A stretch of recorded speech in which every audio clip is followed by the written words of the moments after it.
ইসরায়েলকে যুক্তরাষ্ট্রের শেকলে বাঁধা কুকুর বললেন খামেনি। ইসরায়েলকে যুক্তরাষ্ট্রের শিকলে বাঁধা কুকুর বলে আখ্যা দিয়ে তীব্র হুঁশিয়ারি উচ্চারণ করেছেন ইরানের সর্বোচ্চ নেতা।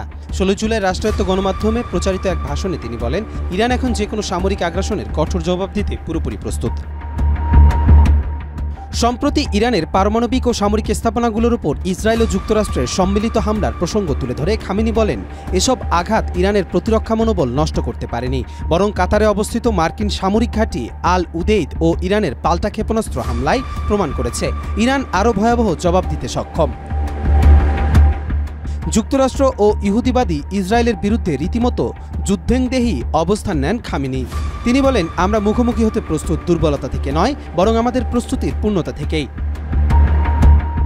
এদিকে পারমাণবিক চুক্তি নিয়ে আন্তর্জাতিক চাপ বাড়ছে ইরানের ওপর।